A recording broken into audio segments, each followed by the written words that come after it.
Welcome to Southside Garage. Today we're removing the footboards off a VN2000 Vulcan and replacing them with foot pegs. So I'll just show you where we're up to.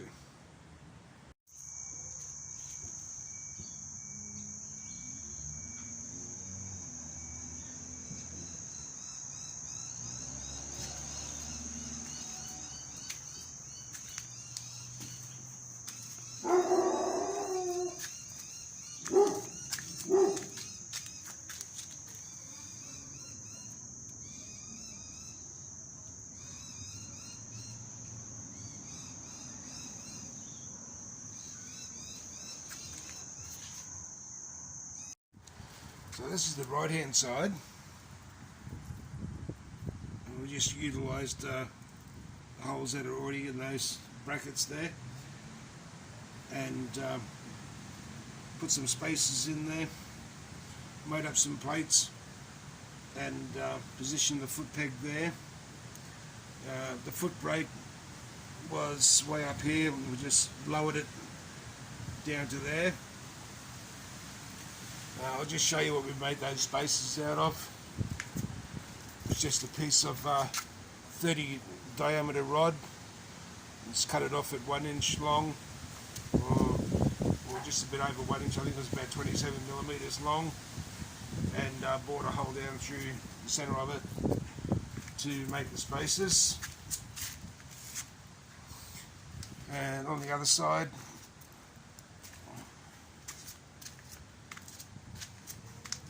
just utilised the two bolt holes that house the footboards to mount the plate onto, and to match the other side, that's where this foot peg falls right there. So we just mounted that onto the plate there. The gear lever, we haven't altered it at all. It's where it was with the footboards, which is fairly comfortable in relation to the foot peg.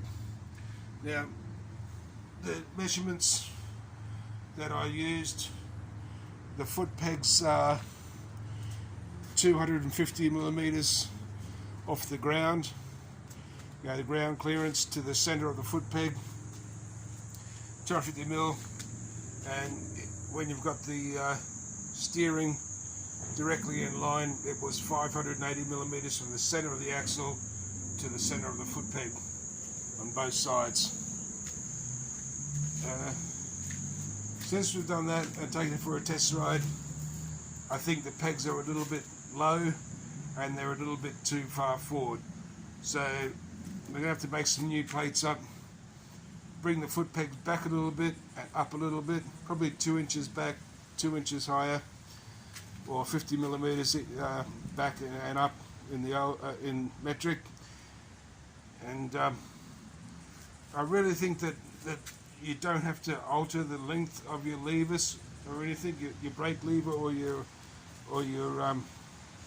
gear selector lever, they'll be okay. You just need to fine tune the adjustment on them to get them in the right place.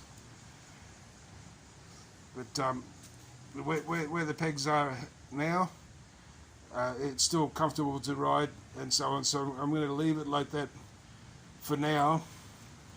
And the next job is to adjust the preload on the suspension.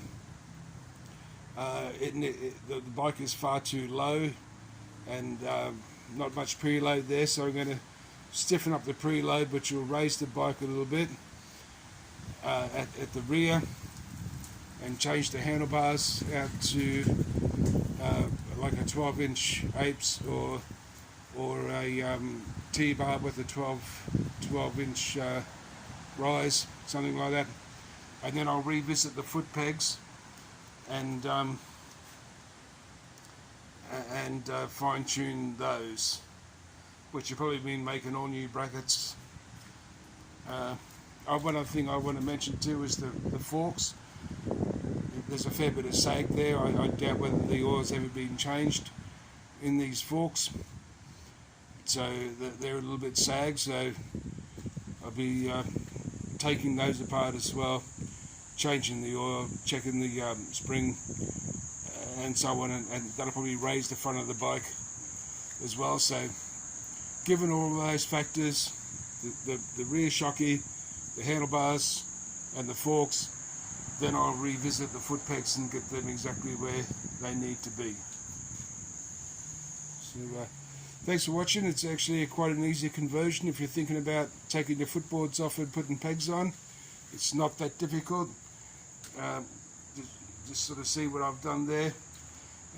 Any questions at all, I'm happy to answer any of your questions. If you want to do this conversion, just let me know. Alright guys, happy days, safe riding, and we'll catch you on the next one.